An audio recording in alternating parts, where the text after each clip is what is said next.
all the men and women of our armed services who defend our freedoms at home and abroad every day. And let's also remember the victims of this pandemic.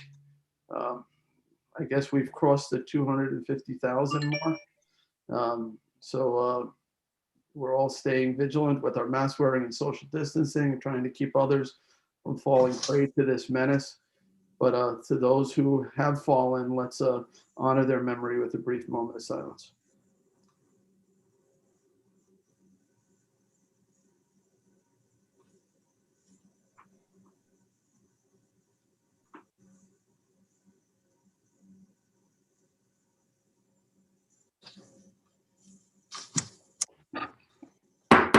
All right, thank you. Please be seated. Madam Clerk, would you please call the roll? Supervisor Schneiderman, Present. Councilwoman Lofstad, Here. Councilman Martell, Here. Councilman Bouvier, Here. Councilman Scavone. Present.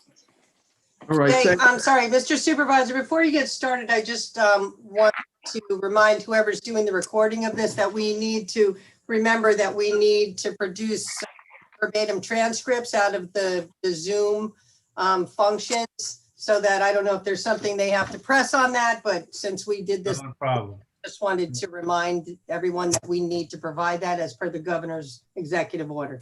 It is done automatically. Terrific, thank you. All right, and thank you for that reminder, Sunday.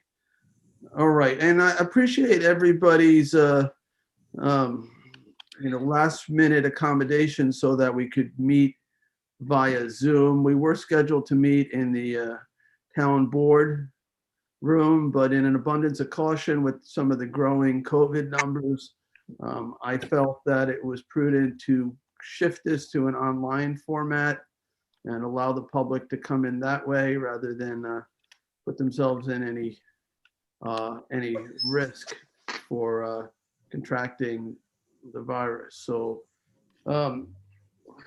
I hope that we were able to, I did this through an executive order, the switch, and we're likely going to, do the work session and the next board meeting also via Zoom.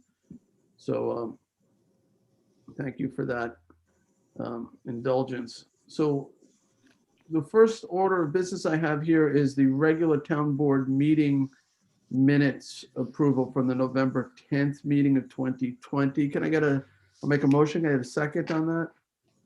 Second. Seconded by Councilman Bouvier. All in favor? Aye. If you raise your hand. Julie, did you weigh in there? It looks like we've got a unanimous approval there.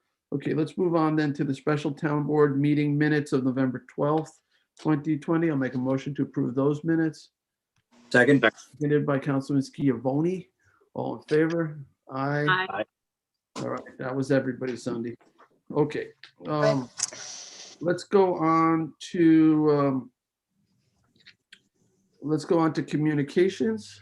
The following communications have been received in the office of the town clerk.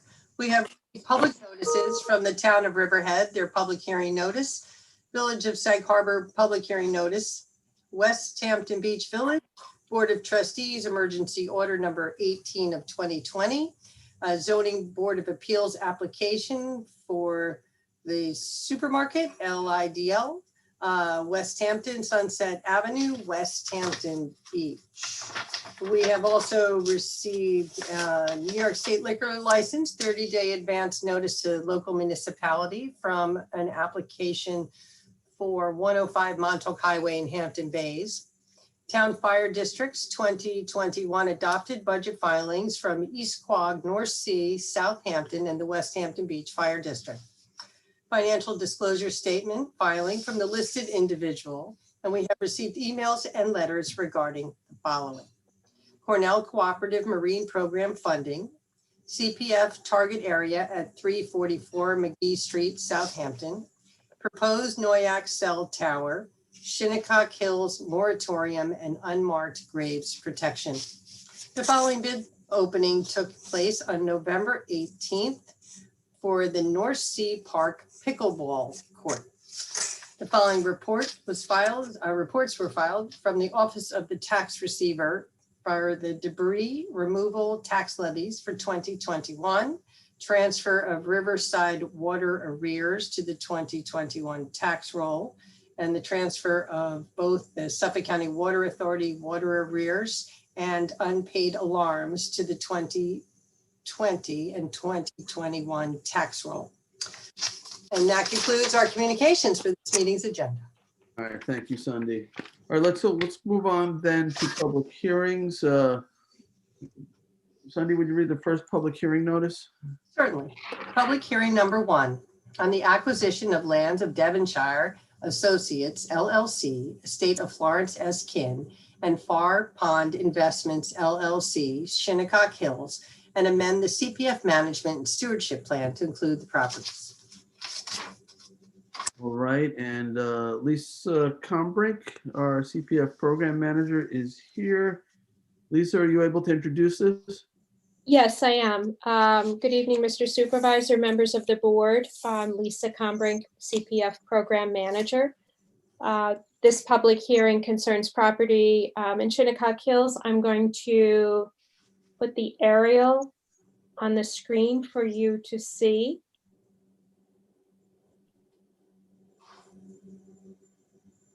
Okay. The properties are located at 96, 100, 104, and 106 Middle Pond Road.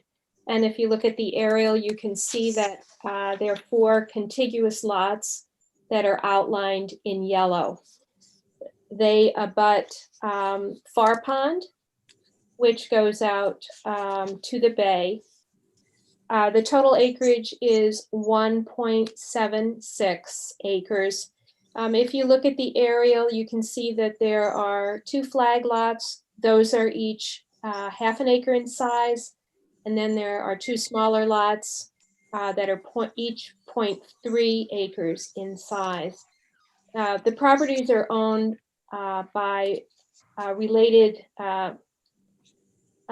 companies, all in the same family, including Devonshire Associates, Far Pond Investments LLC, and the estate of Florence Kin, but they are all owned by members of the same family. The tax map numbers are 900, 272, 1, 3, 4, 5, and 6. The properties are included in the CPF project plan under the Shinnecock Hills Greenway target area. Each of the lots has been allocated 1 development right. And according to our environmental analyst report, these properties would provide a contiguous pocket of wetland habitat since they're located on Far Pond. The purchase price for these properties is a total of $2.7 million.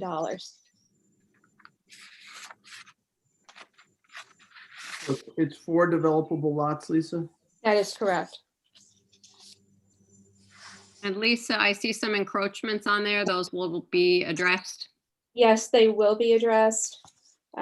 We get, as you know, a survey in connection with the acquisition, and also a title report, which does address any encroachments and which encroachments raise what we call out of possession issues. So addressing those are always a condition of closing. Thank you. Mhm. Anybody else have questions for Ms. Combrink? Okay, let's go to the public. Is there anyone from the public who wishes to be heard? And Charlie, I don't know how we manage this, so. Just Sunday, have do to you raise their hand. If they would like to speak, they can raise their hand and I will let them in. where are there's 28 people who are watching? Is that, I see 28 participants that, I don't have a list. I Minus can't the see them. board. Minus the board, it's 28. Okay.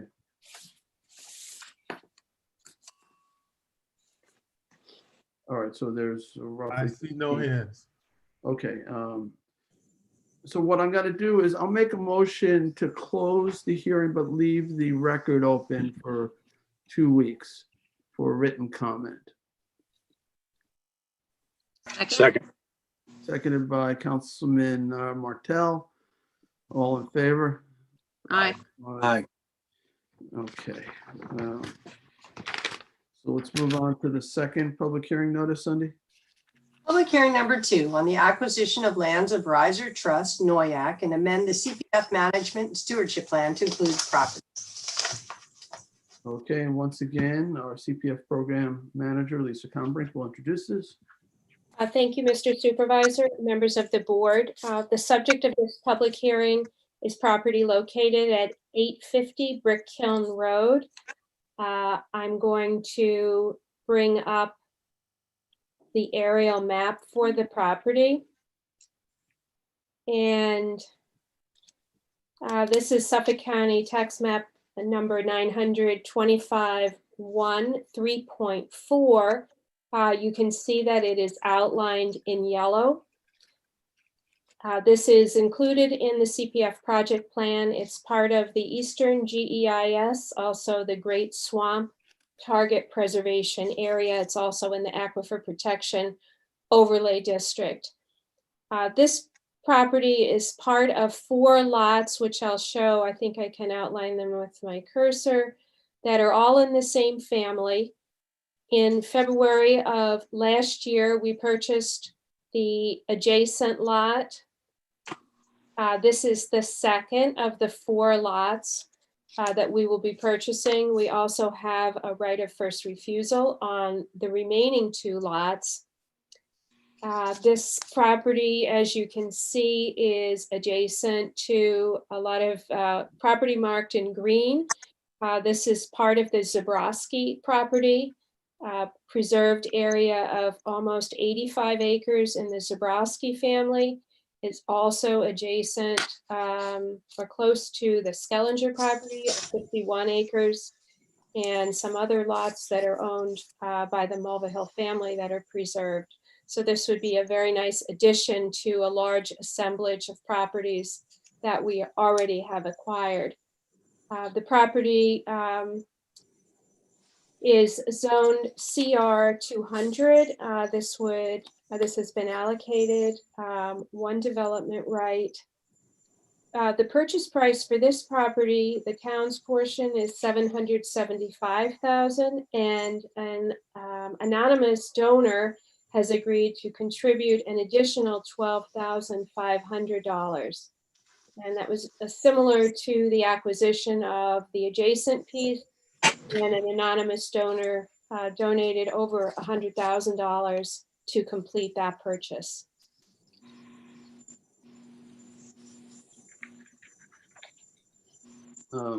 Lisa, I just want to make sure that the two purchasers, or I guess it's just one purchaser, but with the donation, it's still, obviously we can't pay more than fair market value, so that's within our appraisal? Yes, it is. Okay. All right. Any other questions? Not a question, but just a comment about this property. I'm familiar with it. It's undulating terrain full of terminal moraines in the Deepwater recharge area. And even though the photograph shows Middle Line Highway as, unpreserved, that really is a preserved strip of land between this parcel and the Mulvihill Preserve. So it is contiguous. It's a good purchase. Okay. Thank you, Councilman. All right. Let's go to the public. Is there anyone who wishes to be heard on this possible acquisition?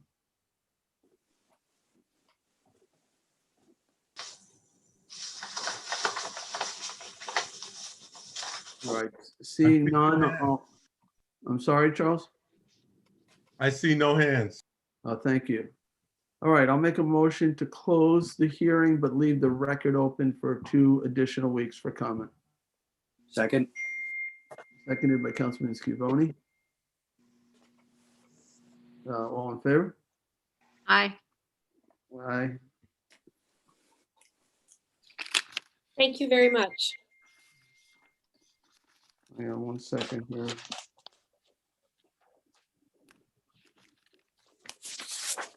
Okay, so I'm just getting a note that from Paula from council office that she didn't have anyone who signed up to speak at the public hearings, but 7 for public portion. So, okay, let's move on to the third public hearing. Sunday? Public hearing number 3 for the 2021 fire protection contracts. Okay. Is there anyone presenting on this? I don't think so. So, I'd like to speak on it if I would, Supervisor. sure, let me just say that these are contracts that we contract with Sag Harbor and Quogue related to, Bay Point, Noyak, and Northeast Quogue. So Bay Point and Noyak with Sag Harbor, and Northeast Quogue with Quogue Fire Department. So Councilman Scavone? I was going to explain that. We have 3 fire protection districts in the town of Southampton, and I just wanted to take the opportunity to explain it a little bit. I know we have some folks here from the Noyak area, and we act as commissioners of those fire protection districts, and we contract, as the supervisor said, we contract with the villages for fire protection. For Noyak as well as Bay Point, we contract for fire protection as well as ambulance, and for Quogue, it's fire protection only with this contract. But over in Sag Harbor, we have an interesting fire protection area that consists of the Noyak Fire Protection District, Bay Point, the village of North Haven, as well as the village of Sag Harbor, and a sliver of unincorporated East Hampton town. And so for the folks in Sag Harbor who are listening, that's how the fire protection district work. If you have any questions about it and you want to contact our office, we'll be glad to explain it and go through the numbers with you. Thank you, Councilman. Okay, is there anyone who wishes to be heard? And I know our controller is available if we have questions by phone, but is there, Charles, are any hands up? There are no hands. All right, I don't know if this one is time sensitive with budgets, and I think I'll make a motion to close the hearing outright. Second. Seconded by Councilman Martell. All in favor? Aye. Aye. Okay. So before we go to public portion, there's a couple other things I'd like to take care of. There's some walk-ons. These will require 4 of us, I should say, to add to the agenda. So the first one is 34795. That's just our standard warrant. It's warrant number 22. 35224, which is sponsored by Councilman Lofstad, authorizes the supervisor to execute a donation agreement for a Life Scout service project to beautify the garden area at the Flanders Community Center. And then 35234, which is sponsored by Councilman Bouvier and co-sponsored by Councilman Lofstad, authorizes the supervisor to sign the 2021 Community Development Block Grant Project Description Forms. And lastly, 35245 is a notice of public hearing to consider amending Town Code Chapter 23 to address composition of the Ethics Board and particular land use boards. And that resolution I am sponsoring. So I'd like to make a motion to walk those 4 resolutions onto our agenda so that we can consider them. Second. Seconded by Councilwoman Lofstad. All in favor? Aye. Aye. Okay, that was unanimous Sunday. I had all 5. Okay, let me just check the time here. It's 6:24.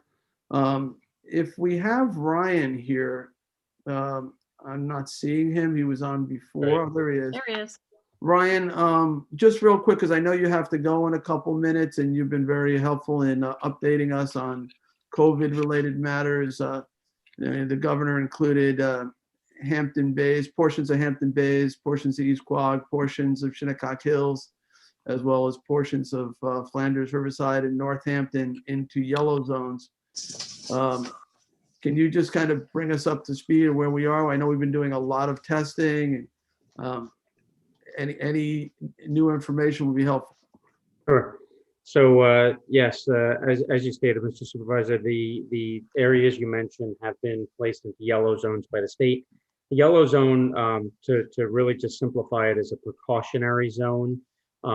To be completely honest about it, there's not a ton that changes under yellow zone status because it's a precautionary zone. The real restrictions don't start to set in until we hit orange. Now, there are a few changes. Nonetheless, there's a requirement for testing in the school districts, and that's particularly in the Hampton Bays area, that's being met, as well as the Riverhead School District. They're testing 20% of their population up there. I know I can speak towards the Hampton Bays testing. They were quite successful. They rolled out very quickly. That was a partnership between the school district and Suffolk County Health Department, who has the capability to do some rapid tests specifically for the schools. They've tested about 400 people, I think, already in the district at this point. I know within about 48 hours, they had done 200 at one point last week, and very few positive testing results out of those, 200 that they had done at that one point. So that is one of the requirements, is the requirement for the school districts to do testing. There is also a reduction in capacity or occupancy to places of worship down to 50% in yellow zone areas. Restaurants and similar establishments maintain their level of occupancy at 50% for indoor and can still have outdoor if able to do so with the weather permitting. The change there is that previously they were able to have up to 10 people at a table. Tables are now limited to 4 people to a table. The other change that people should be made aware of is the non-essential gathering limits. Previously, gatherings were limited to 50 people, and in other parts of the town, they still are. Anyone in the yellow zone area, non-essential gatherings are limited to 25 people. There's also a requirement for yellow zones to try and enhance community testing on top of just school testing. And we've been doing that at Red Creek Park to try and satisfy that requirement in the Hampton Bays area. There's also testing that the county has provided up near the county center for the Flanders, Riverside, Northampton, Riverhead area as well.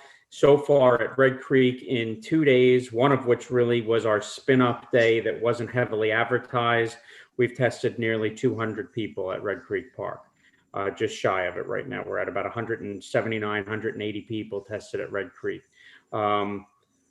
Also, along with that, just outside of the conversation about the yellow zones in Hampton Bays, to try and help some of our other districts and the larger community, we've worked in concert with Southampton Village and Southampton Schools to try and provide testing for the community by way of Baseline Medical that has the RV and Sprinter vans that they can bring in to do testing. That was available at Town Hall today. It's been available yesterday as well as Saturday, and will be available again tomorrow at the Presbyterian Church on Main Street in Southampton Village. That testing is slightly different than the Red Creek testing. Red Creek is being done as a partnership between the town and Southampton Hospital, and the hospital has been a tremendous partner to us on that. It was a big lift for everybody. We spun that up very quickly in a short period of time over the course of about 2 days between when we were told we needed to try and spin up testing and when we actually had that site open and running, and we tested 61 people on the very first day. That testing is if you have insurance, they process it through insurance. If you don't have insurance, then the testing is free to individuals that don't have any kind of insurance to cover it. By regulation, if you have insurance, COVID testing is to be provided to you with no copays and no deductibles. So if you have insurance and you're going to get COVID tested, you really should not be paying for it wherever you're going to get tested. To my knowledge, that should be part of the regulations that were passed by state and federal government to try and ensure that people had the appropriate access to COVID testing. The Baseline Medical Bus is not the hospital. That is a private vendor. So they are processing testing through insurance if you have it. If you don't have it, there is a fee. I believe the fee is somewhere around $50 or so for a test. And again, that's available one more day. That's tomorrow. There's been a huge demand. I know there have been lines at the bus. I know there have been lines at Dr. Kott's office and other places around town that have testing available. Between people traveling and coming home related to the holidays, students coming home for school, and people that are gathering even in small numbers with their family in accordance with the regulations. I think there's a lot of precautionary testing that's going on out there for those types of reasons too. There's just a huge demand on the system right now. And that's something to keep in mind too if you start to experience delayed results coming back in terms of tests. I think we are going to start to see an inundation to the labs similar to what we had seen back when other states started to experience what New York State experienced in the spring as we went into the summer a little bit. Outside of that, we are just we're quite busy trying to plug away at things. We've got the fire marshal's office out there trying to make sure that the restaurants in the yellow areas are aware of the fact that they are at the 4-person per table limits right now. Although I think most people are very tuned into the regulations as they impact their specific industries. They've grown accustomed to the fact that they need to stay on top of what's going on there so that they don't run into trouble, more so with the SLA even than us in terms of the potential if they violate any of those regulations.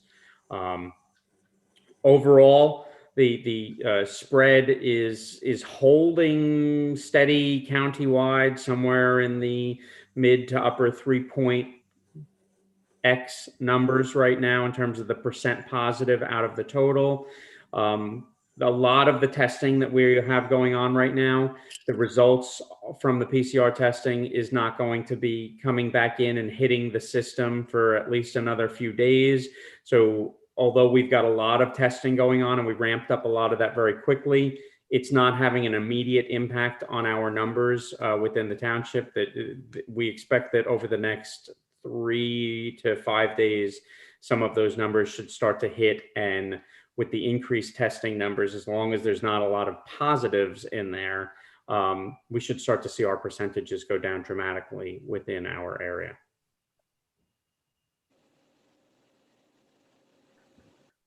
Thank you, Ryan. Any questions from the board? From Mr. Murphy?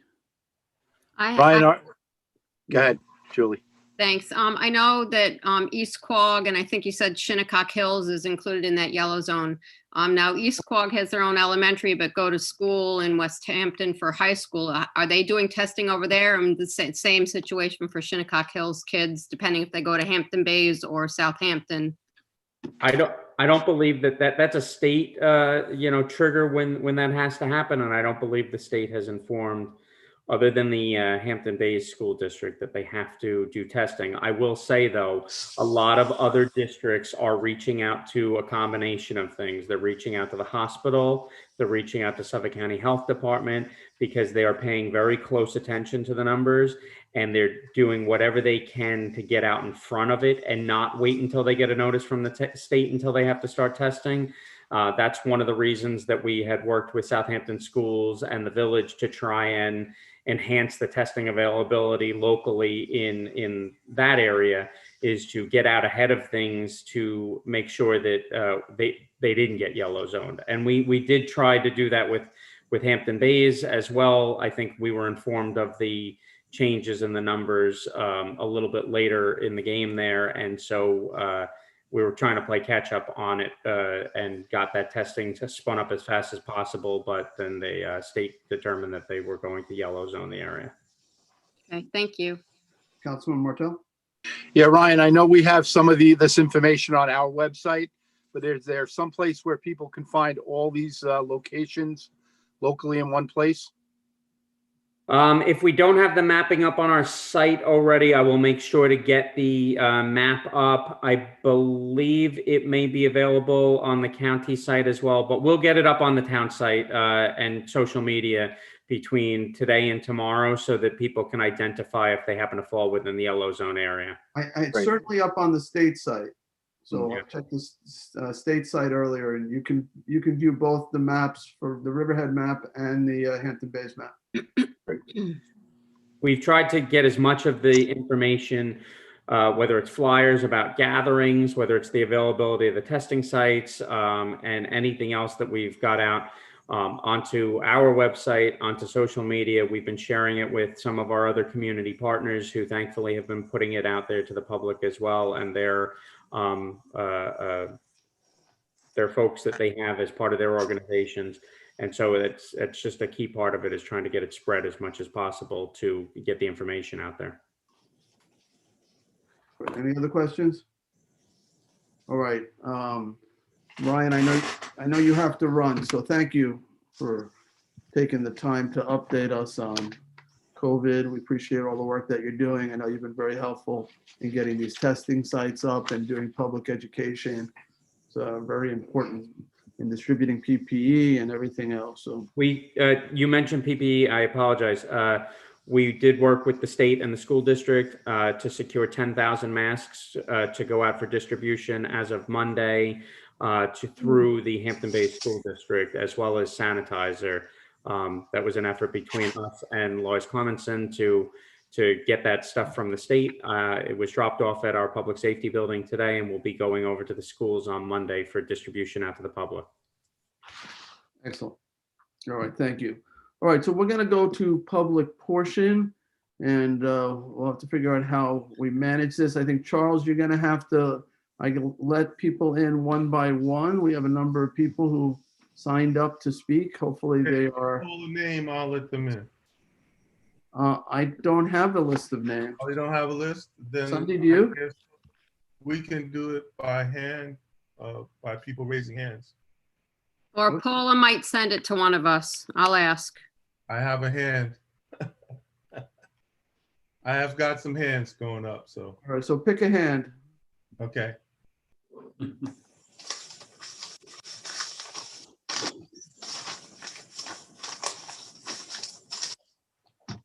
Once you have unmuted that individual, we need the individual to identify themselves for our record. Hi, Maggie. Hi.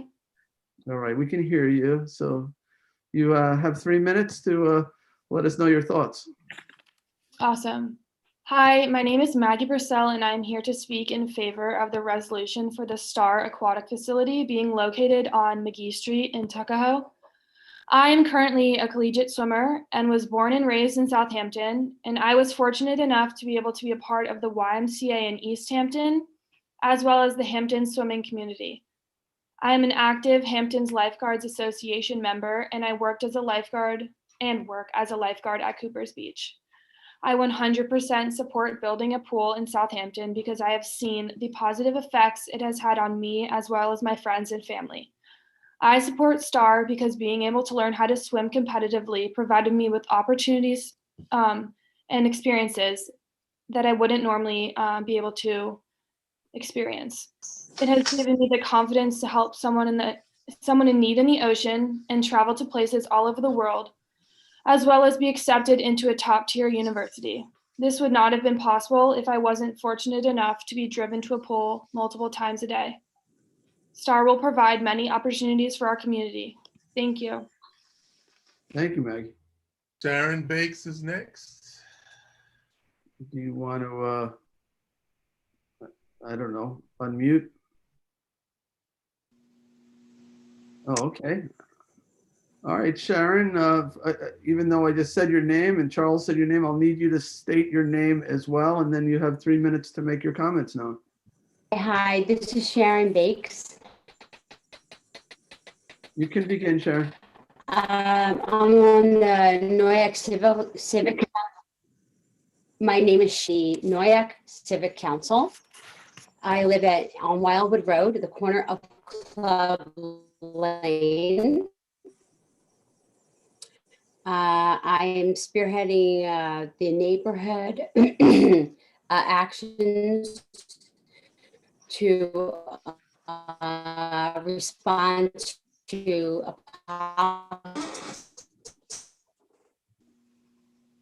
possible cell tower being built at 30 Club Lane.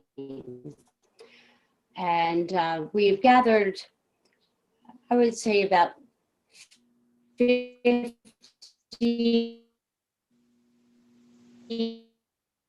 to 70 I'm having trouble hearing the speaker. Is anybody else having trouble hearing? Yes. Yes, I can hear.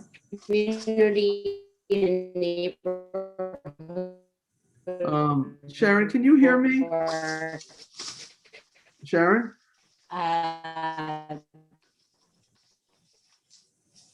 Maybe she wants to call in on her phone. Yeah, that's what I'm thinking is, Completely opposed to a cell tower being built at 30 Club Lane. That's bad. And we wish for the town of Southampton to take 30 Club Lane off the table for consideration as a location of a cell tower, that we don't have to continue to do this kind of thing. I wish there was something I could do about it. Maybe I can come back on and maybe I can call in. Yes, I hear you. Yeah. You can call in. do you have a cell signal, I guess is. Good question. Welcome to Zoom. Enter your meeting ID. Oh, well. So Should I do the next person? maybe Sharon can just call one of us directly. Oh boy, then, right, we'd have to give phone numbers out directly. Yeah, we don't want to. Is there a phone, you can get into the Zoom via phone, right? Yes. Can we give that number to Sharon and we can try this again? She should have it. It's on the website. Sharon, can you try to call in? She's probably working on it now. I can summarize what she was saying. She is a member of the Noyak Civic Association, and she's leading a movement against a cell tower on 30 Club Lane, and she's also asking that 30 Club Lane be taken off consideration for possible cell towers or monopoles. Okay. While I mean, we- I've spoke to her, so, but she'll come back here in a moment, I'm sure. All right, so maybe we can She's come been back. before the board in the past as well. We can come back to Sharon, I think. Yes. Okay, I You have. can call into my office if she wants. I mean, I'm here in the office. I can give her You my. can go on to speakerphone, yeah. Yeah, if she hears it, it's 631-287-3065. I can answer the phone. 287-3065, Sharon, if you want to call that number. Yeah, that's the general number for the town attorney's office. All right, meanwhile, let's move on. It looks like we got Dr. Josephine DiVincenzi. So Joe, you have 3 minutes to make your comments known. Just please start by stating your name. Okay. Josephine DiVincenzi, Sag Harbor, New York.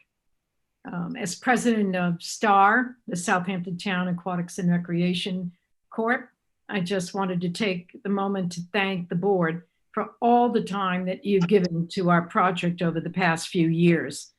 Since last November, when it was recommended that we consider other parcels because of the opening of the Suffolk Community College pool on the other end of town, we've engaged and had many numerous meetings. The 3 public hearings that you had since March, coupled with a number of citizen advisory groups, were very helpful to us in helping to understand areas of concern. And what we want to pledge tonight is that we're going to continue to listen and work with you and the community to resolve problems as they arise. We realize that tonight's resolution is merely to earmark the land at 344 McGee, which is critical to our ability to effectively fundraise. And there are many steps that we have to take before we can enter into any kind of formal agreement with the town and put a shovel in the ground. The most important one being the fundraising for not only the construction costs, but we're committed to fundraising the operating expenses to make this facility sustainable. With your vote tonight, we're ready to dive in to the next phase of our mission to enhance the wellness and water safety of our coastal community by building the Star Aqua Center. And anyone who wants to help, please go on our website, staraquacenter.org. And thank you. All right, thank you, Josephine. I want to roll back to Sharon if we can. Sharon, I see you again. We need to see if your audio is good. Are you calling in? Not yet. Are you calling the town attorney? Jim Burke, who needs to be unmuted, I guess. Maybe Charles, you need to unmute that line. Or Sharon, maybe unmute Sharon. Okay, I don't know what the phone number is, so I'm gonna just. Or I have Jim. two phones. No one's called in. Yeah. All right. It looks like her signal is better. Maybe if she unmutes. I'm doing the phone now. I'm unmuted now. Hi. Okay. Okay, thank you for being patient. Hi. We can hear you. Let's start again. My name is Sharon Bakes. I'm a Noyak resident. I live at the corner of Wildwood Road and Club Lane. I'm on the board of the Noyak Civic Council, and I'm spearheading the committee to advocate for the quality of life issue that specifically affects the area of Noyak where a cell tower is being proposed to be installed at 30 Club Lane. We have over 75 community members, not just Noyak, but in and around Sag Harbor, who are opposed to this vehemently, from having a cell tower in a residential community only 55 feet away from the nearest house. We're requesting the town of Southampton to please take 30 Club Lane off the table as a consideration for a cell tower permanently and completely. We know that there's a process happening right now with the town of Southampton regarding the contract that was signed in the 1990s to determine its validity. And we are also working autonomously on our request, our needs to feel safe. I won't put any money into my home to improve it until I have a sense of safety. Otherwise, I will probably have to put my house on the market if I feel this will be an ongoing issue where 30 Club Lane will continue to be chosen as the preferred site. All of the neighbors and community members have great cell phone service here. We don't have any complaints. I do Zoom calls constantly. This is just an anomaly that my connection was not good on this Zoom session tonight. I lead a lot of Zoom meetings, so that's not an issue. Other people are here to say this, what they want to say, but we feel at the core, we want 30 Club Lane off the table. We wanted to find out how that could happen, how that could be possible, so that we can feel safe and we have well-being for our neighborhood and our community, and continue to invest in our properties and our homes, and not think that we might have to put our houses up on the market. Thank you. All right, thank you, Sharon. Okay, Charles, do you want to recognize another speaker? James Arnold is next. James Arnold, sure. I don't see him yet. Coming.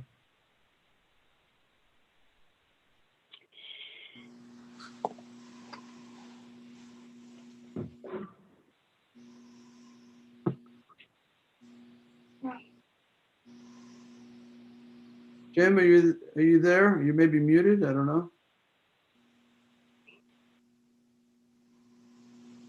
he is muted. Now it just opened. All right, Jim, I think you're unmuted. Oh, I see you even now. Good. Yeah. Hi, Jay. Thank you, Mr. Supervisor and fellow board members for Jim, yeah, just start out, just state your name and then we'll give you 3 minutes to you say whatever you will feel like. Jim Arnold of East Hampton, and I'm speaking on the Star Foundation's Aqua Center agenda.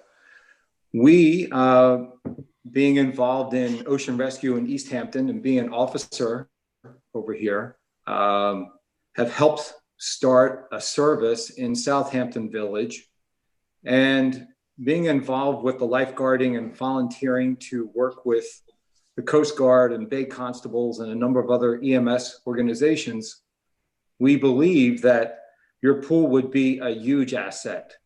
And the McGee site seems to work pretty well. We want to support it so that young members that are already working in your community don't have to drive to East Hampton. Same with residents that participate in the master swim programs that drive all the way over to East Hampton. You've got hundreds of folks that would use it, hundreds of folks that are already involved in your lifeguarding programs and other related industries. And the possibility of having a swim team of your own would be amazing. You've got young people like Maggie and a number of guards there that are pretty amazing. And it is because of having the opportunity to swim and having a great community around it. Therapy to all kinds of programs, your school programs, teaching kids to be waterproofed. They wouldn't have to come to East Hampton. Just so many possibilities.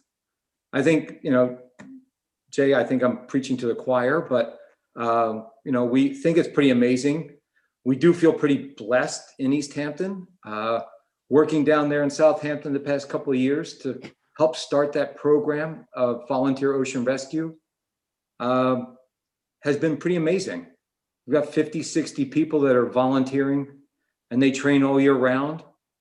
And you have the great possibility of building on that and having a program where you'd have 400 or 500 kids being involved in your swimming programs that would turn into young leaders. So I support it. We want to help you guys get there. We want to mentor the rest of our people in the Hamptons Lifeguard Association. And we want to commend you guys for taking this on. All right, thank you, Jim. Thank you, Jim. I just want to take the opportunity to congratulate you and the East Hampton Ocean Rescue Squad for being recognized by New York State as an official rescue squad, as well as the auxiliary. Thank you, sir. We appreciate it. Thank you. Robert Schneider. Thank you. Thank you, Jim. Thank you for your involvement with Fighting Chance, too. You're very happy to do that, Jay. Thank you. All right, Robert Schneider is next. You're muted, Robert, so we're gonna fix that. There you go. Good evening, everybody. All right, go ahead. So I'm a resident of Sag Harbor. I live Robert, at 78. Just start with just stating your name. Sure, Robert Schneider. Thank you. 78 Wildwood Road. And I'm speaking in opposition of the cell phone tower down the block at 30 Club Lane. We've been residents here since 2006. I have a 14-year-old son, and we're committed to this property and the community. And we've invested quite a lot of our resources in improving our home. And we're, great neighbors and friends that are in the town and on our block. And I feel like maybe the science is not clear yet, but the thought of having a tower in my on my block is going to impact my quality of life, not just from a health perspective potentially, but from a real estate value. Who's going to want to buy? I mean, we all want better cell phone coverage, but who's going to want a tower on the block? Not that we're intending on selling, but I feel like it's a negative in a number of different ways. And we have some friends and family in the industry, and they tell us that if these folks were committed SBA communications in our telephony, that they could do other options. They can do smaller cells on lower, sort of towers, smaller tower footprints that have less, let's say, impact and radiation or whatever have you, not just one giant tower. And we feel very strongly that we don't want this tower on our block. We have so many young people that already have to deal with trucks that come in and out of the Department of Transportation. The Noyak Golf Club, which I think we've had a lot of issues in front of this town board prior. They were supposed to be capped at 250 members. Their membership is almost at 500 members. And so during the summer, our children were told not to play in the street because the street's not a place, but tell that to every city and every country in the world.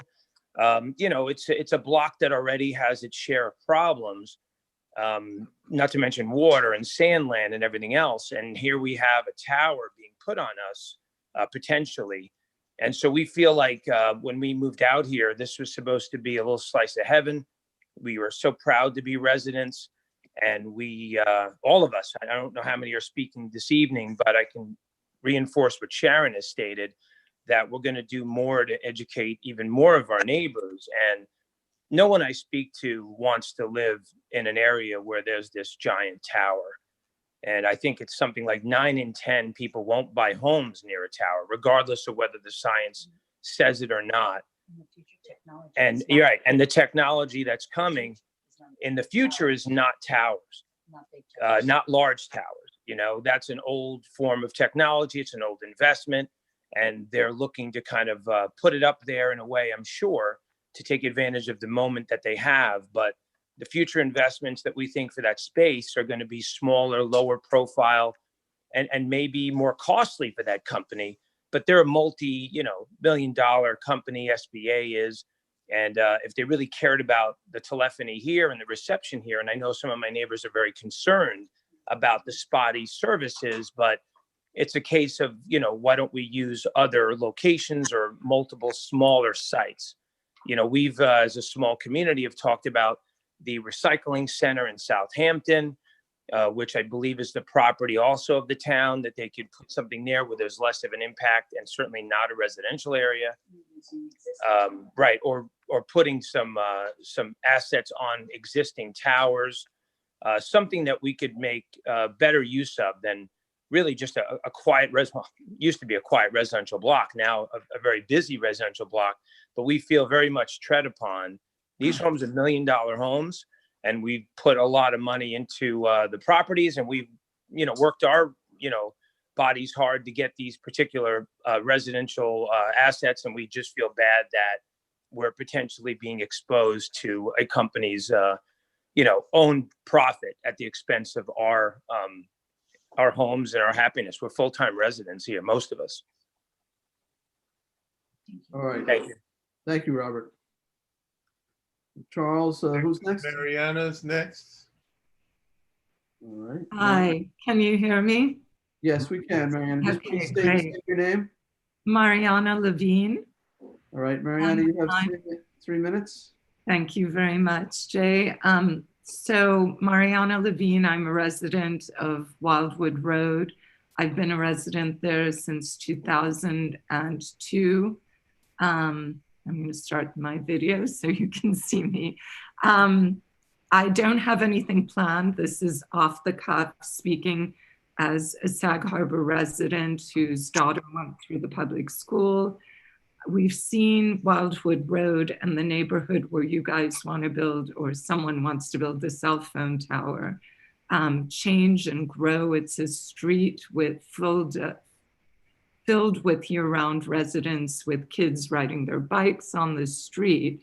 And I'm opposed to the cell phone tower being built there, not necessarily because of radiation, I don't know that side of it, but because there's so few year-round residential neighborhoods filled with small business owners, people who couldn't, like us, really afford homes in nicer areas where they're probably not building cell phone towers.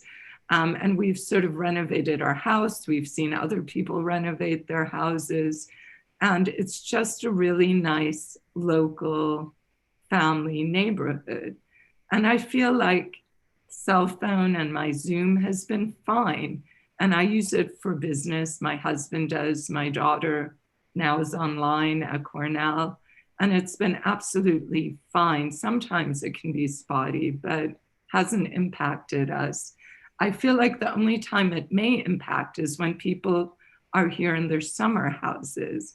And I don't feel like all of us in this year-round community should be doing something, making sacrifices for people who are only here some of the time. So that's sort of my bottom line with it. I also feel like there are other more appropriate places to build the tower. And my final point has to do with the aquatic center, which I just heard about tonight. As someone whose daughter grew up going to the Y in East Hampton, so essential for kids to learn how to swim here. It's totally essential for safety reasons. So I just want to put my 2 cents in that. I think it would be a great idea to have a pool and aquatic center in Southampton. So that's a little add-on. But my main point is about the cell phone tower. And thank you for letting me just share off the cuff as a mom tonight. Thank you, Mariana. Okay. Kevin, Charles, who's Kevin next? is next. Kevin Terry. Kevin Tierney. Hi, I'm Kevin Tier. I live in Noyak. Thanks for hearing us. I'm really reiterating what you've heard so far. I teach at Suffolk County Community College. I'm a year-round resident. Everybody here in this neighborhood pretty much is a year-round resident. We've been informed that health concerns aren't really something that can be taken up due to like some type of FCC regulations. Lobbying thing, but you know the fact is that whether it's real or perceived or imagined, it will affect adversely the property values. And like everybody else here, it's an area that we've invested in, and we love it here. You know, I'm pretty. You know, I also work at the Dunes, which is a rehab, and I got to tell you, the cell reception is much worse in other places. On 114, it's horrible, you know. And I mean, if you drop a call and you have a hands-free system anyway, it takes 2 seconds to call somebody back, you know. I don't really care about that. I do care about the impact on like selling property value and also possible health concerns. So, you know, I know that the golf course here, Noyak Golf Course, is not up for it either. So I don't know. I just wanted to reiterate what everybody else is saying, and I appreciate the time, and thanks for hearing us out. All right, thank you, Kevin. Charles, who is next? John Crane. John Corain. All right, John, you want to unmute? John. You have to unmute. John, unmute and then just state your name, and then we'll give you 3 minutes to make your comments known. Okay, very good. Well, thank you. Can you hear me now? Yep. Great, thank you. John Corain, Noyak resident. I'm on the board of Noyak Civic Council. I'm also the president of the Noyak Hills Estates Association, which is comprised of the residents of both Wildwood Road and Club Lane. I just want to echo what you've heard from my neighbors. This has quickly become a red hot issue. I've been involved in the airport issue. I've been involved in Sandland. I've been involved in traffic on Noyak Road and congestion. And I got to tell you, this has quickly become a top 5 issue for the residents of Noyak. I think what you've heard from my neighbors this evening is Noyak has very much become a year-round family community. And we're already burdened by some of the things I mentioned in terms of Sandland and our concern about clean water. The routes that have been targeted by East Hampton Airport to come over our homes now almost year round. You know, there is no more off season here in Noyak. So I would just echo the request. I know these are tough decisions that the board has to grapple with, but I would ask on behalf of my neighbors and my family here in the Noyak area for you to give us your deepest consideration, your strongest consideration to get this one off the table once and for all. It's unanimously agreed upon that the location for this would not be appropriate for a residential community. And we hope that you will help protect our homes and our quality of life here in Noyak. And again, thank you very much for listening to us this evening. I wish you all a healthy and happy Thanksgiving. And I'm going to remain cautiously optimistic you will have our backs on this. All right, thank you, John. All right, Charles, who's up next? I have one more person, Christine Brennan, but she doesn't have a microphone. It seems like there's no microphone. There's video, but no microphone. So not much I can do. Christine, can we give Christine a number to call? She can call the number. We have no audio for you, Christine, and we'd like to hear what you have to say. So you want to maybe call the town attorney again, and we can have it in speakerphone? Jim, you want to give out that number? Sure. 631-287-3065. 287-3065. Call now. 1995. 3 easy payments. Other Bruce. No call as yet. It's also, you can dial into the Zoom meeting at 929. Oh, I lost that. I had a message. Maybe it's in the chat. Yeah. 929-205-6099. Wow. I don't even have that. That's I got that from Deputy Town Clerk Kim Otati as a way to call in. All right. Well, I feel bad for Christine. Let's see if we can go to anyone else. Charles, is there anyone else? No one else has a hand up. There are no hands. Christine, we'll wait a moment for you. If you can hear us. Let's see if I can get a video on. We've lost contact. I was just watching Apollo 13 the other day. It's like that moment, just waiting to hear the voice. Re-entry. Re-entry, yeah. Re-entry. That was a phenomenal movie. That was a great one. Tom Hanks played the biggest. No response. So what can we do? Does anybody know Christine? Christine Brennan. Do we know what topic she's speaking on? The pool or the Not even cell tower? Video right now. Let me see. Well, why don't I She's take a speaking. She's going to speak on the pool. Or she's going to speak on. Christine was an ocean lifeguard, master swimmer. All right, thank you. Yes.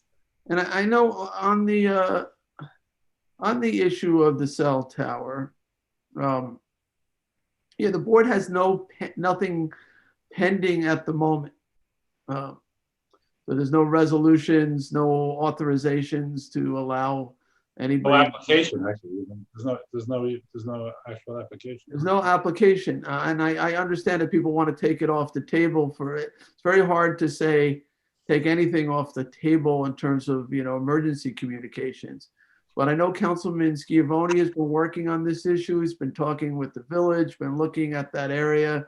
We do get complaints about the lack of cell coverage there. So, we're certainly willing to work with all of the neighbors and trying to come up with some solutions that make sense. Right now, there isn't a proposal to do anything at Club Lane, though we did discuss an 120-foot monopole at one point, but we have not progressed that in any way. So, Councilman Schiavone, do you want to say anything on this? Because I know you've been working with. Sure. I've addressed the Noyak Civic Council the other night, as well as had discussions with the Village of Sag Harbor, Village of North Haven, who are actively looking for sites for some kind of cell service. So they're exploring that as well. I noted on our planning board that there is a monopole that is an application that's in on a private piece over in Watermill, which is not necessarily germane to this area, but it is going up on the east end on a private piece of property too. As I indicated, and as we brought up in our meeting at our work session at the end of October, that we really, I believe, need to look at our contracts with cell towers before we move forward on anything in the town. So that to me would be step one. For us. To get an idea of what we were looking at, and there is a monopole that is by the Bridgehampton train station. If you go to the parking area there, so you can kind of see a similar 120 foot. At least my understanding, it's roughly the same size, and at least that gives you an idea of what the board was thinking about. But we're not at the moment moving forward with that.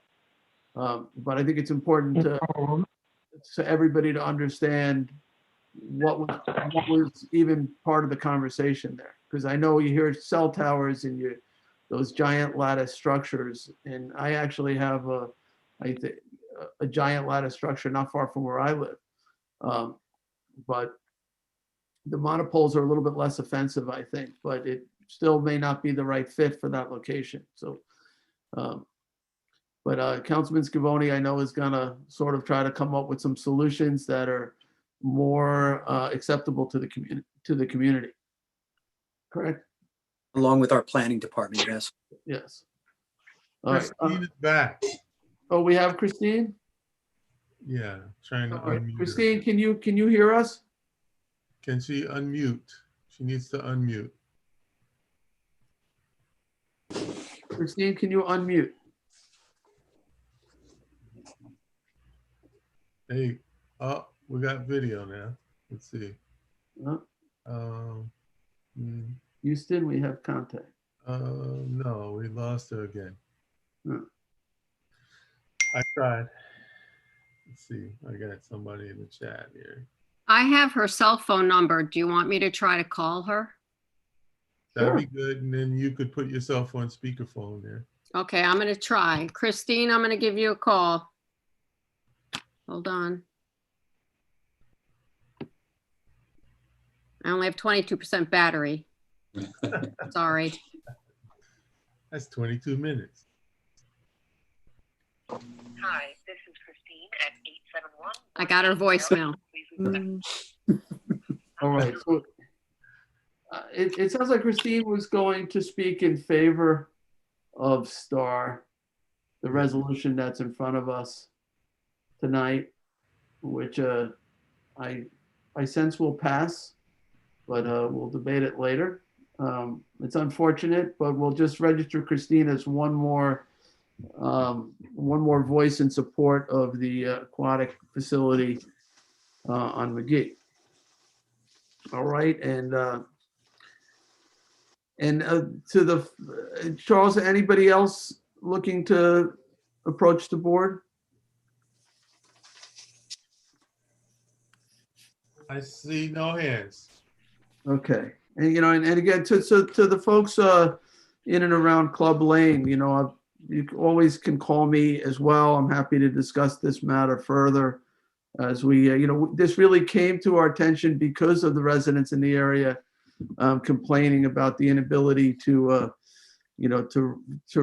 make a 911 call or whatever it might be in an emergency, or dropping calls frequently. And, the town is, really just interested in solving a problem for the community. If there's not a problem, as some people have said, then that's easy. Then it's one less thing we have to worry about. So, but we're happy to continue the conversation. All right, I'm going to make a motion to end public portion. Second. Seconded by Councilman Lofstad. All in favor? Aye. Aye. All right. All right, so we are now going to go to the agenda, and we're going to start with Resolution 963 of 2020, authorizing supervisor to sign a contract with WSP USA, formerly Leggett, Shears, and Graham, Inc., in connection with the groundwater monitoring and sampling services of the third-party consultant for the Sabonic Golf Course. Second. Seconded by Councilman Scavone. All in favor? Aye. Aye, it's unanimous, approved. Town Board Resolution 964 of 2020. Authorize the supervisor to sign a contract with Arias Design LA PC for an amended architectural, landscape, and engineering conceptual park design plan for Shinnecock Canal Maritime Park. Second. Seconded by Councilman Lofstad. All in favor? Aye. Aye. I actually, Rick, I don't know if you have the answer to this, and we already voted on it, but that Maritime Park, well, yeah, I guess so. Arias originally was working for, maybe for the owners of the adjoining properties where CPI is. I think they were brought in there, and I think that the bulk of their work has been paid for through, it was part of the PDD. I guess this is a supplement. Right, to it? this is the addition, right? Okay, so we're picking up the tab on that additional piece. Okay, Can I ask a question? I'm sorry, I just noticed this as you were talking. So it's for the Shinnecock Canal Maritime Park, but under the financial, it says Riverside Maritime Trail. Is that kind of what you were talking about there? It's the same consultant doing something under something else, perhaps? or is it actually for the Riverside. Riverside one? I know that this company is involved with both. It says Riverside in the further resolved. It says, and one of the whereases, it says Shinnecock Canal Maritime. So, Yeah, my understanding, it was the Shinnecock Canal Maritime Park. You know, this is definitely the Shinnecock Canal because it talks about the bids. We have not gone out to bid on the other one. This reflects the modifications because the bids had come in above the budget. So that would have to be Shinnecock. So I guess they have to go back to the drawing board, change a few things so that they can rebid it. All right, so let's keep moving then. Councilman Scavone, I think you are next. Board I'm sorry, resolution. there was no vote on that resolution. Yes, there was actually. It was unanimous. Okay. But then I went back, even though after we voted. Okay. Town Board Resolution 965 of 2020 authorized the supervisor to execute a 2021 renewal with ESRI Incorporated for software licensing utilized in the GIS division. I'll need a second. Second by Councilman Martell. All in favor? aye. Aye, approved. Town Board Resolution 966 of 2020 to authorize the supervisor to execute a contract extension with Univar USA Incorporated for the supply of liquid caustic soda. Second, Second by Councilman Lofstad. All in favor? aye. Aye, approved.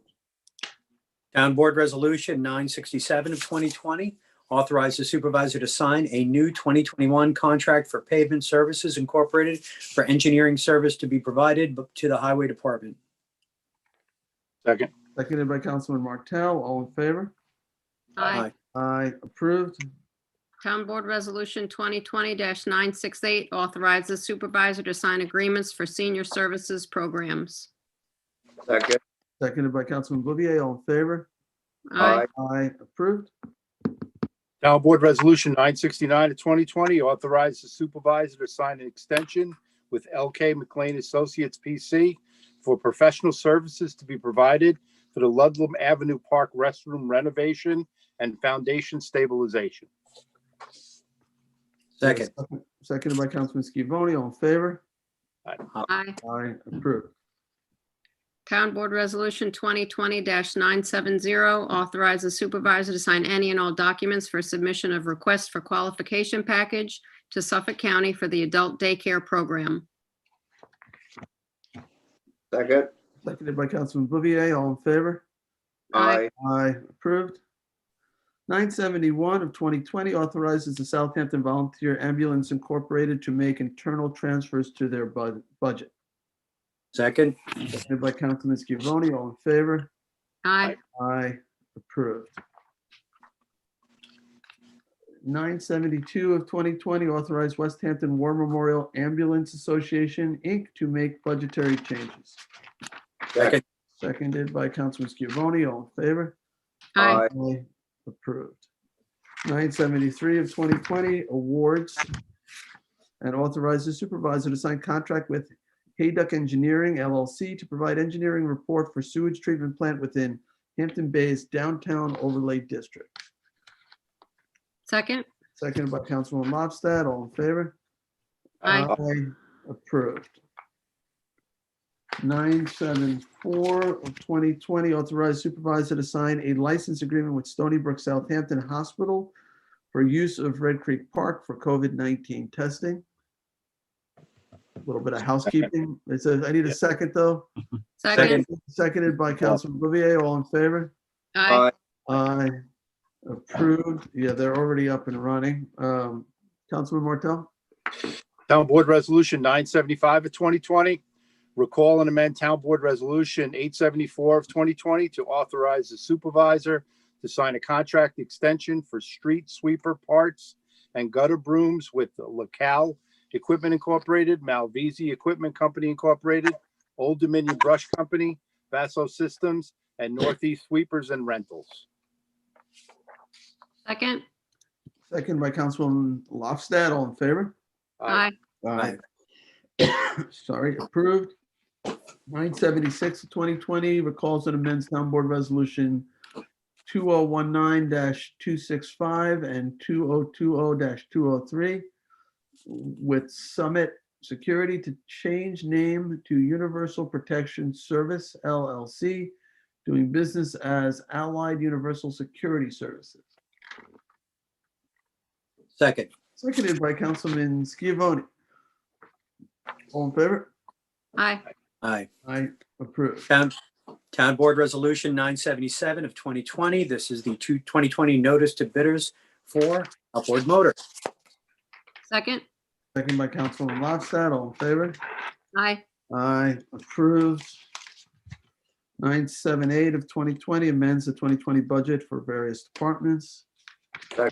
Seconded by Councilman Bouvier. All in favor? Aye. Aye, approved.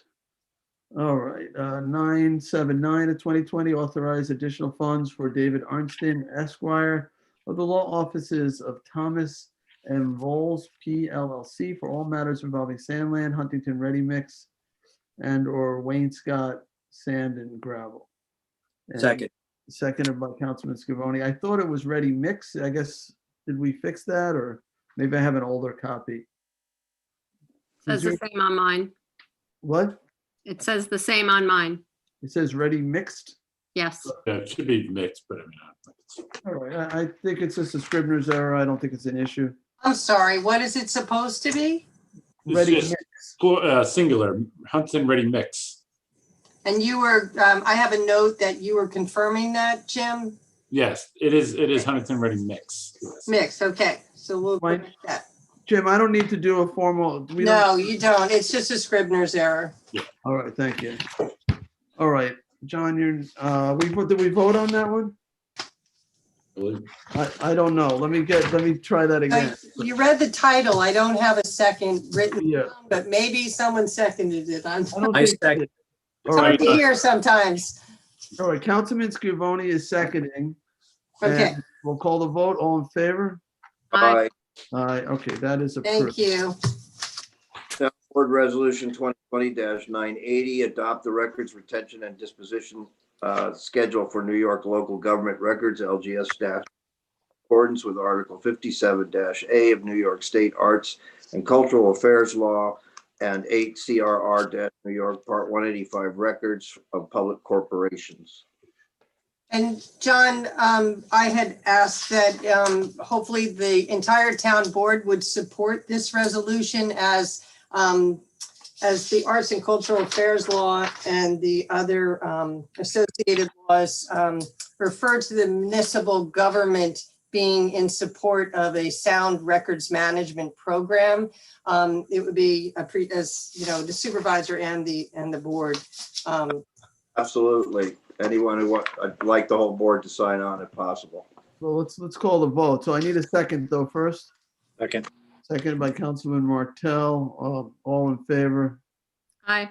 Aye. All right, it's unanimous. If anybody else wants to co-sponsor, you let Sunday know. Well, it's kind of a legal requirement that you do support the records management program of your municipality. But, you know, if you don't want to support the resolution, that's up to you. Well, we all just voted for the resolution. Voted yes. I'm not talking about voting it, but you know. I'll co-sponsor too. All right. Thank you. I'll co-sponsor. I'll Thank you. co-sponsor. All right. Thank you. There you go. All right. Tough group tonight.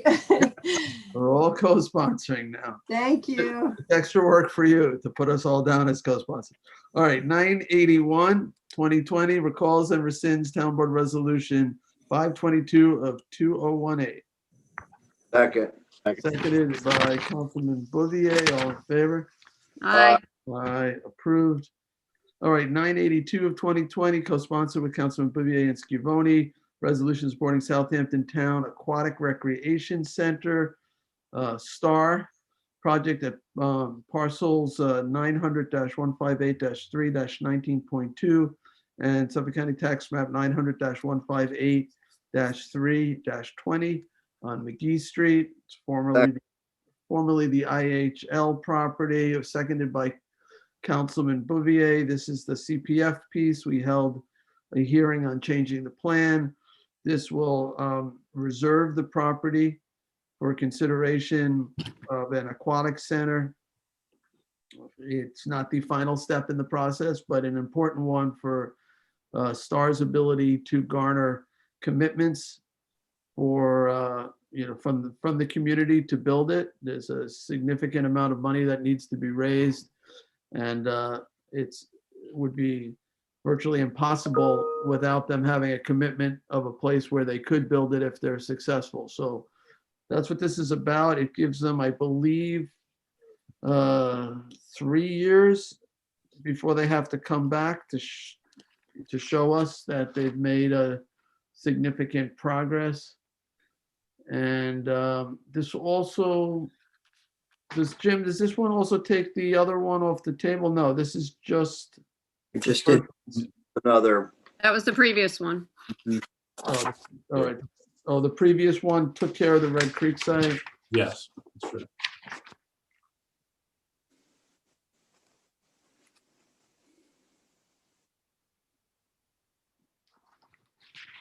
Hang on a second. Oh, that's where the rescinding resolution, right? Exactly, the one that took care of the Red Creek Park site. Okay. And just on the motion, Jay? Yeah. I know you said it, but I just want to remind people, this is not an approval of the actual project. There's a lot of steps that have to be done before we get there. This is just to allow them to begin to take those steps. Right. That's a good point, Councilperson. That's just the beginning of the process at this point. And it's what, it's a 3-year hold? Is that what, Jim, do you remember? Or, I believe the last, we had 3 years on Red Creek. Yes. Yes, 3 years. It is 3 years. Yeah. is that in the resolution? It is. Yes. It's the second resolve paragraph. Not to exceed 3 years. Not to exceed 3 years. Okay. You know, it You certainly obviously, extended at that time. yeah, we can reevaluate after 3 years if we need to extend it, if they're making significant progress. But, you know, this would take it off the table for other site development. You know, other potential vendors. It would take it off the table for other types of uses. So Any other uses that would fit within the CPF parameters. Yeah. all right. All right. Just So, a fine point, gives us 3 years to commit that we're allowed to extend it beyond that 3-year period. by a separate resolution. Right. Yes. And we're not obligated to extend beyond that point, but obviously if they show us they're making significant progress, the board is likely, who's ever on the board 3 years from now, to decide. Right to do that. All right. All right. So we had Tommy John, you seconded it? I believe Councilman Bouvier seconded it. Councilman Bouvier seconded. Okay. All in favor? Aye. Aye. Approved. Okay. Moving on, John, you're next. Town Board Resolution 983 is a release the maintenance bond in connection with site plan at Fairfield, Southampton, Tuckahoe. Second. Seconded by Councilman Lofstad. All in favor? Aye. Aye, approved. 984 of 2020, it's 2020 part-time salaries. Second. Seconded by Councilman Scavone. All in favor? Aye. Aye. Do we have everybody on that? Yes. Okay, thank you, Tommy John. All right, 985 of 2020 accepts retirement of Irene Blydenberg, minibus driver in senior services. Second. Seconded by Councilwoman Lofstad. Thank you, Irene. All in favor? Aye. Aye, approved. And I guess congratulations are in order for Irene, and we certainly wish her the best in her retirement. All right, 986 of 2020 accepts retirement of Police Captain Lawrence Shirk Jr. from Southampton Town Police Department. Second. Seconded by Councilman Scavone. Just on the motion, all these retirements, we hate to, see valued employees go. I certainly have had the great honor and pleasure of being able to work closely with Captain Shirk on many an occasion, and many a challenging occasion, emergency types of situations, whether it's a snowstorm or erosion on Dune Road or heavy flooding situations.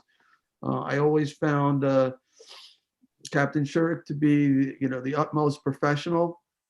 He has tremendous respect and admiration from the entire police department, and I believe from the entire community. And, we hate to see Larry go. He's been a great asset to this department. He has a tremendous skill set that, we will be without.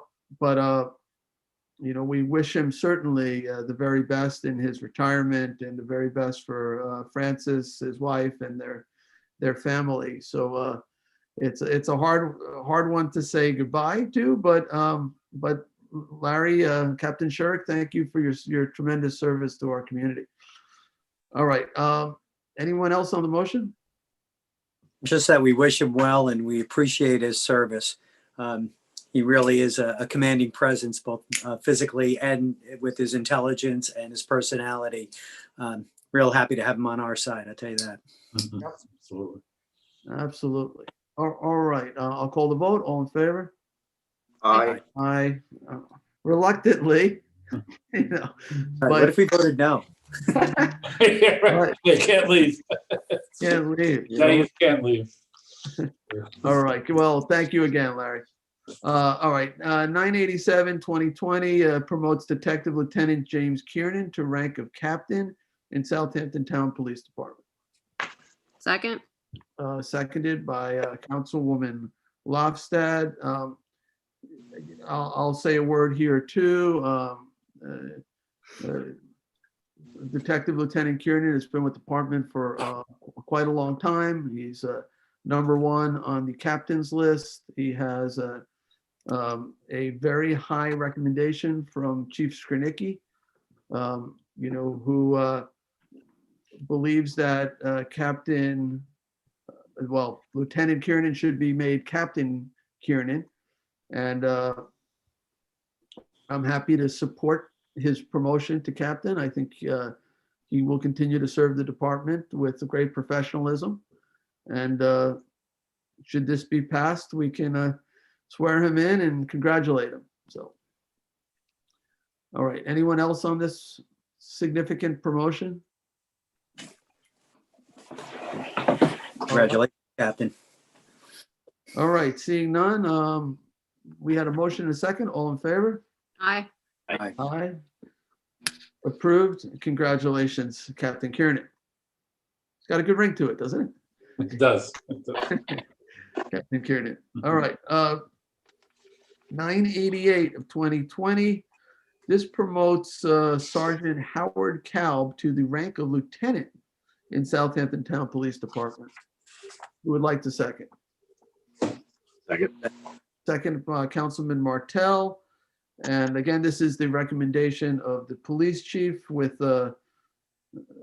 Lieutenant Kiernan becoming Captain Kiernan. We have an opening in the lieutenant rank. Sergeant Howard Kalb has been recommended by Chief Skrinicki to move up in the department, in the administration of the department, and I'm certainly supporting that. So we had a motion and a second. Anyone else on this promotion? All right, I'll call the vote. All in favor? Aye. Aye. Approved. Congratulations to Sergeant Kalb, who will become now Lieutenant Kalb. All right. 989 of 2020 is another promotion, another significant promotion. It promotes Police Officer Sher Khan Parker to the rank of Sergeant in Southampton Town Police Department. Can I get a second? Second. Second by Councilman Lofsted. Sher Khan, again, has been recommended by Police Chief Skrinicki to now move up to the rank of Sergeant in the police department. So he would go from a regular officer to an administrator, a supervising officer as a sergeant. Sher Khan is from the Shinnecock Indian Reservation. He is an excellent member of this department. He comes highly recommended by the police chief, and I'm very pleased to support this promotion. All right, anyone else? All right, I'll call the vote. All in favor? Aye. Aye. Approved. Congratulations to Sergeant Parker. 990 of 2020 authorizes the hiring of Shannon Merker as a police officer. This should be a starting police officer. Let me get a second first. Seconded by Councilman Schiavone. So we have two openings for police officers. One was because of that promotion that we just did, and another one I think is an open slot. So I don't know much about Shannon, but she is recommended by the police chief. He had interviewed a number of candidates, a very thorough vetting process. And Shannon was one of the two officers who was selected. And we're certainly happy to have her join our police department. So we had a motion and a second. On the second, and on the motion, he has the distinction of having designed the flag in Flanders as a 14-year-old. And this is quite a jump. Unbelievable. I remember that. I remember that flag. It was beautiful. So she's an artist as well. Absolutely. Huh. Well, that's great. Okay, so we had a motion second. All in favor? Aye. Aye.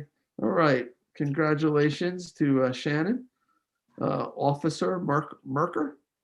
991 of 2020 authorizes the hiring of Madeline Sange as a police officer. This is for the other opening. Again, it's the recommendation of the police chief after his thorough vetting process. Do I have a second? Second. Seconded by several of you. I'll go with Councilman Martell. I haven't met her, but I'm sure we will. And you know, as they swear these officers in, we're often invited to that ceremony, so we can get to meet her at that time. So let's call the vote. All in favor? Aye. Aye. Aye. Approved. Congratulations, Officer Sange. And if I'm mispronouncing that, I apologize, and I'm sure she will tell me the correct pronunciation. Right, 992 of 2020 amends New York State Employee Benefits Quarantine Act, Town Policy for Emergency Responders. Second. Seconded by Councilman Schiavone. All in favor? Aye. Aye. Aye. Approved. 993 of 2020 amends Town Policy regarding COVID-19 related travel restrictions. Need a second? Second.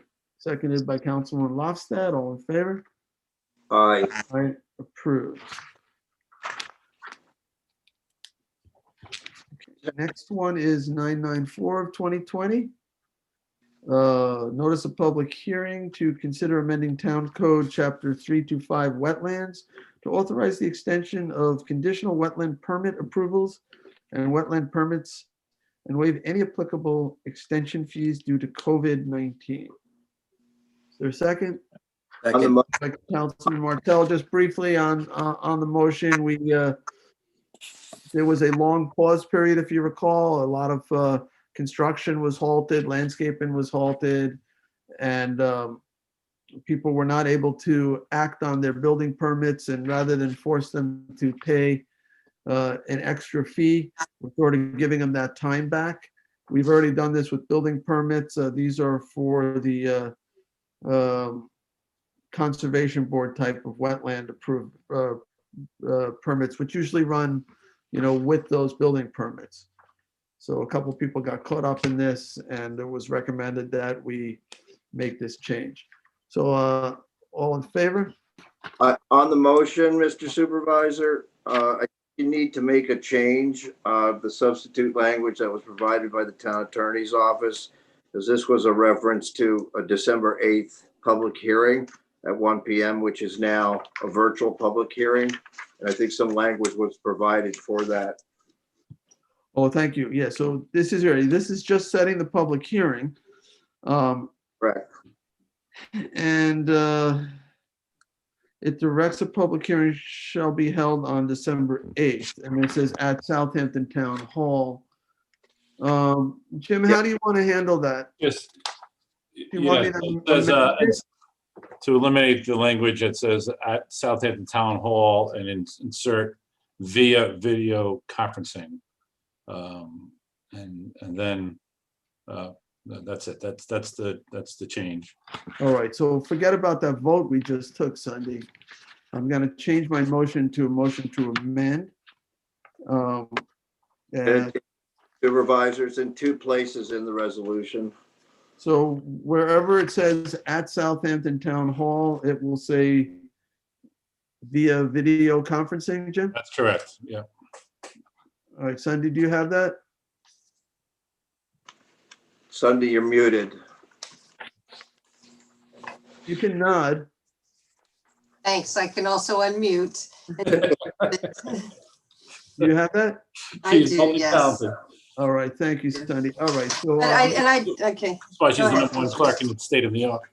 I'm making a motion to amend as discussed. Do I have a second by Councilman Bouvier? All in favor? Aye. Aye. All right, and now I'll make a motion to approve it as amended. Same second. All in favor? Aye. Aye. Okay, and that was unanimous, Sunday. And before we go on, Mr. Supervisor, I just received something from my deputy in regards to the adjustment we made to the Scribner's error, saying that the state contract for the Huntington Ready mix for 2020-979, the state legal documents actually read mixed, not mix. And we confirmed with Claire Watts in the attorney's office that that is correct, actually, the way it is now. Okay. So, would you like me to? Correct. Yes, we all say, Claire, we're going to go with Claire Watts because. I've only been living with this case for 4 years, but yeah, okay. Well, it's up to you. That's okay. I don't know. I would go with Claire too as well. That's fine. I don't know, I'm feeling a little mixed up here. Oh, boy. And we're all. John? All right.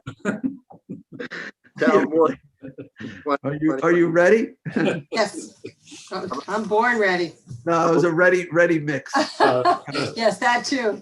Okay, John, I think you are next. So. I'm for me now. Let's see, Town Board Resolution 2020-995, the notice of public hearing to accept a grant of conservation easement from Joseph. Actually, I'm sorry, I should amend this as well for the same reasons as the previous resolution.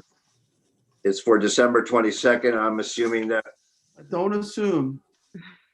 It's like the odd couple, right? Yeah, it's the town hearing after. What do you want to do? I don't have a crystal ball. So look, tonight was supposed to, the public hearings were noticed for town hall and we fixed it and did it online. I'm gonna say, don't amend this one. Let's, I'm hoping the numbers go back down. Maybe that's optimistic, but Maybe it's prophetic, so let's keep it that way. And I'll keep the amendment and I'll read it now. yeah, read it the way it is. If we need to change it based on, real world data, I will do that. All right, Town Board Resolution 2020-995 is a notice of public hearing to accept a grant of conservation easement from Joseph Zachary Gaza for property to be maintained as open, located at West Hampton, Suffolk County Tax Map 900-329-1-2.3 pursuant to Southampton Town Code, Chapter 244, for obtaining a development right, and Chapter 247, General Municipal Law of the State of New York. Second. Second by Councilman Lofstad. All in favor? Aye. Aye.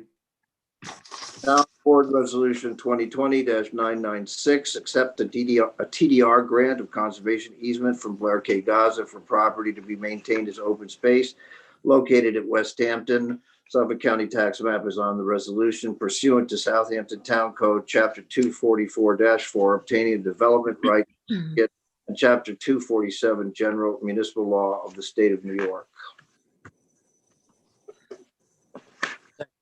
Second by Councilman Scavone. All in favor?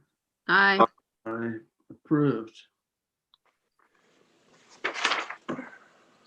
Town Board Resolution 2020-997 to accept a deed of residual fee from Blair K. Gaza for property to be maintained as open space located at West Hampton. Suffolk County Tax Map is listed on the resolution pursuant to Southampton Town Code, Chapter 244-4, obtaining a development rights certificate, and Chapter 247, General Municipal Law of the State of New York.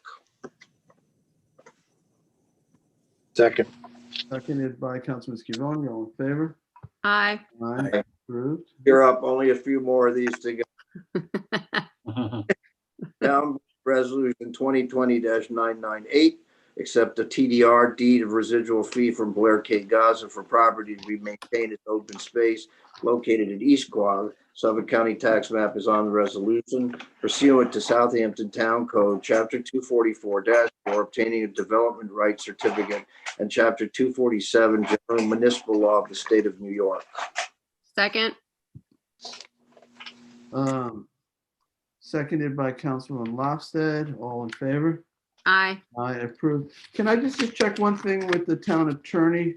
Just rewinding a second to a 994. There is a couple other references other than the town hall. There's some directions in the notice, about checking in, security guard in the lobby of town hall when you arrive. Is it sufficient, the amendment that we make to cover everything in that resolution? I'm looking at you're reading I've rewound paragraphs on the notice of public hearing. 994, the one we amended. Page 39 you're referring to? The 30, well, yeah, it starts on 37, but yeah, 30. no, about the language there where it says the opportunity to see and hear the meeting via live. Yeah, I mean, any reference to it being a live meeting should be is to be amended. I think that should be caught up in the prior amendment, that it'll be via video conferencing only, and any We reference. we can work with Janice to make the language appropriate to apply for a Zoom meeting. Right. Right, so we're sort of amending it in all ways needed to fix the location. That's Okay, and we can do that with your office, Jay? Yes, that's fine. Okay. Okay. Okay. Hold Now, on. Janice is trying to reach me, so. Okay. Janice, She's working with us already. hello? Yeah.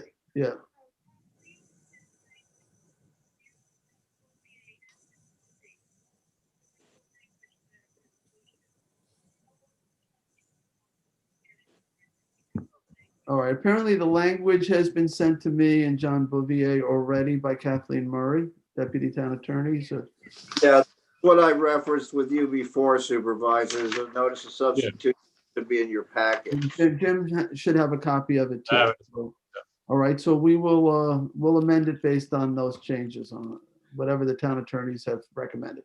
All right, thank you. Bye-bye. Actually, and now I also have it too, You do have it as well? Okay, from Kathleen. Yes, okay, so we're good. okay. We're good and not mixed up. What number are we at now? We're at 999. Did we vote on 998? Good question. I think we did. Yeah. So, do you have a vote on 998? I do. All right. I don't know what to say though. All right, let's move on then to It's been a long day in the town of Southampton, I can tell you that. Yeah, it's been a long several months. Yes, it has, but Long today was year. extraordinarily It's been a interesting. long year. So, all right, so John, 999? Town Board Resolution 2020-999, accept the deed of residual fee from Joseph F. Gaza for property to be maintained as open space located at North Sea, the Suffolk County Tax Map number, the resolution pursuant to Southampton Town Code, Chapter 244-4, obtaining development rights certificate, and Chapter 247, General Municipal Law of the State of New York. Second. Second by Councilman Lofstad. All in favor? Aye. Approved. Oh, no, I thought I was at the last one. Nope. Town Resolution 2020-1000, accept a TDR deed of residual fee from Rosemary Grant et al. For property maintained as open space located at West Hampton, the Suffolk County Tax numbers on the resolution pursuant to Southampton Town Code, Chapter 244-4, obtaining a development rights certificate, and Chapter 247, General Municipal Law of the State of New York. Second. Second. I'll take it from Councilman Scavone. All in favor? Aye. Aye. Approved. And I believe the last one, Town Board of this series, Town Board Resolution 2020-1001, accept a quick claim deed from Rosemary Grau et al. For property to be maintained as open space located at West Hampton, the Suffolk County Tax Map numbers on the resolution pursuant to Chapter 247, General Municipal Law of the State of New York. Second. Seconded by Councilman Lofstad. All in favor? Aye. Approved. Resolution 1002 of 2020, authorize acquisition of development rights of lands of Peconic Land Trust as contract vendee, Eastport, and amends the CPF management and stewardship plan to include that property. If you recall, this is about a 1.25 acre property, farmland piece. We would be acquiring the development rights, the regular development rights for $171,000. This is out in Eastport, adjoining other farmland. They talked about access as well as farming on this, and I thought it was a good acquisition. We don't do a lot in Eastport, maybe. It doesn't come up quite as much, but it is a smaller area of the town. But I think it's an important acquisition. Second. Seconded by Councilman Bouvier. All in favor? Aye. Aye. Approved. Town Board Resolution 2020-1004, road review application for BWIN BTWRE Corporation. 1003. Sorry. What? I'm sorry. Did I miss? Yeah, I skip don't- one. No, my apologies. We'll start again. Town Board Resolution 2020-1003, recall and amend Resolution 219-982, road review application for Vincenzo and Angela Ferrugio, Situate East Quogue is accepted. Second. Second. Seconded by Councilman Lofstad. All in favor? Aye. Aye. Approved. All right. Town Board Resolution 2020-1004, road review application for BWIN BTWRE Corporation. Suffolk County Tax Map is on the resolution. situated in Hampton Bays, accepted. Second. Seconded by, who was that, Councilman Martell? Yep. All in favor? Aye. Aye. Approved. All right, we're going to the walk-ons, I believe. All right, so 34795 is warrant number 22. It includes capital number 22, CPF number 2, and payroll liability. Is there a second? Seconded by Councilman Schiavone. All in favor? Aye. Approved. Resolution ID 35224 authorizes supervisor to execute a donation agreement for a Life Scout service project to beautify the garden area at the Flanders Community Center. Second. Seconded by Councilman Martell. On the motion, Yeah, on the motion. Go ahead. I Joe. just wanted to say thank you to Andrew Mastroli, who's a member of Boy Scout Troop 62, who's going to beautify the garden. So thanks to him. Good job, Andrew. Great. Is there a gazebo associated with this one or no? This is It's a pergola, yeah. Oh, what is I it? believe- Okay. Is a pergola a gazebo? I believe they. Oh, yeah, a pergola. Okay, I see it. A pergola for shade. All right, so there's hydrangea bushes, there's sustaining the planting boxes, I guess, that are there. Installing pavers to create a patio, weather-resistant benches, and a pergola for shade.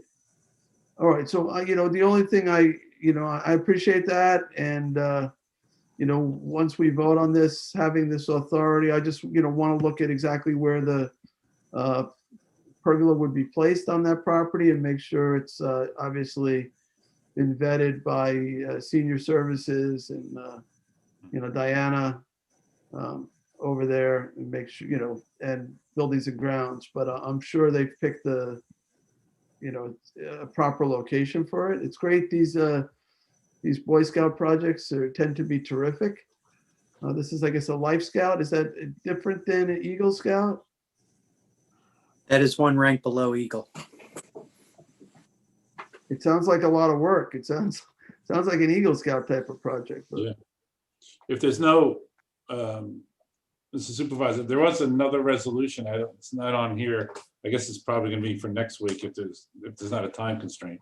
And to address your concern, there was another resolution that will authorize you to execute any building permit applications and related documents for the construction of the pergola. But if I guess it's on for the 8th, unless we need to do something tonight. Let's get this one passed, and I can get the ball rolling here. Okay. So, yeah, I'm not sure that this resolution wouldn't give me the authority to sign the building permit. I'm not sure once we're accepting the donation. But yes. All right. So, but let's get this one voted on. So we had a motion, a second. All in favor? Aye. Aye. Aye. It's unanimous. Andrew, by the way, Andrew's active in our youth and government program as well. Oh, great. He's written New York state legislation. Really? Mm-hmm. Well, for youth and. All right. So who's next? I think it's, is it John? Yeah, this is Town Board Resolution ID 35234, sponsored with Councilwoman Lofstad, to supervisor to sign the 2021 Community Development Block Grant Project Description Forms. Second. Second by Councilman Lofstad. All in favor? Aye. Aye. Approved. All right, our last one of the evening, 35245, notice of public hearing to consider amending Town Code Chapter 23, ethics to address composition of the ethics board and particular land use boards. This one has the proper language, December 8th via video conferencing. And let me get a second, and we happy to explain this resolution. Second. Second by Councilman Lofstad. So this resolution actually, well, this sets a public hearing, but should we adopt the legislation, legislation would do two principal things. One is there is a strange requirement in the town code that goes back a few boards ago that prevents any political party from having a majority on any of the land use boards. So it's a little strange. I've never seen anything like it before. But you're only allowed 2 members or 3 members of, let's say, the planning board. It's a 7-member board. A zoning board is a 7-member board of any major party, which means that you end up with quite a bit of minor party members on these boards, and a lot of people who are sort of disqualified because of their party enrollment, or you end up with people just changing their parties to comply with this rule. I've never really heard of anything like it. The town board is actually, there's four members of one party on this board, 4 out of 5. We seem to work pretty well together. We work in the public interest. We work in a bipartisan fashion. And it seems that, you know, I wrestled with this, whether I should just completely get rid of the requirement. I don't love it because I have to check people's party registration when we appoint them to make sure we're not in conflict. I'd most cases rather not even know. I'd rather just look at somebody's qualifications, their resume, and not their political affiliation. But what I chose to do is to allow for a majority, but not a supermajority, which I felt was in the spirit of the original law, so that you couldn't have a board that was entirely Republican or Democrat or conservative or whatever it might be, that you'd have that all the boards would have at least a minority representation of voices in their deliberations. And so this would take those land use boards like planning and zoning and conservation board and say, you can have a simple majority. So on a 7-member board, you could have 4. You couldn't have 5 or 6 or 7, but you could have 4. And on the 5-member boards, you could have 3, not 2. So we already have a law, I believe. Well, no. So the other piece of this law has to do with. It's similar to what we already have, I think, on the ethics board, but it says that you can't be an officer. You can't be an officer in a local political party. You have to make a decision in an effort to make sure that we don't have even the appearance of political motivation or political influence, to basically it's not that somebody who's an officer couldn't serve, they would have to step down. And this would be for future appointments. We wouldn't be asking somebody currently serving to leave a post as an officer in a political party. But you know, East Hampton has a law where you can't even be a member of a committee. This is a little less restrictive. And by the way, East Hampton doesn't have a law that says you can't have 5 of one party on a board, and many of their boards are entirely just one political party. But this piece deals with, the second part of it deals with just political officers. So that might be the chairman, vice chair, treasurer, secretary. If we're going to appoint somebody who is a political officer, they would have to choose whether they wanted to serve on a land use board or not serve and retain that officer position in the political committee. So I'm not asking you guys to debate it now. I'm just trying to tell you what it does and allow for a public hearing so that we can debate it. And the reason why I'm doing this as a walk-on, because there is a time sensitivity. There's appointments that usually come in the beginning of the year. And I would prefer to not have the restriction of not allowing any of these land use boards to have a majority of any particular party. And I think it's overly restrictive personally. So, all right, I'll call the vote. All in favor? Aye. Thank you. All right, so that is the last of the hearings, or last of the, resolutions. I don't have any other business other than to remind everybody we're meeting via Zoom for a reason. The COVID infection rate is on the rise. This is a highly contagious virus. And we all are, we're going into Thanksgiving, and to all of you, I wish you only good health. And, I want everyone to be able to enjoy their family.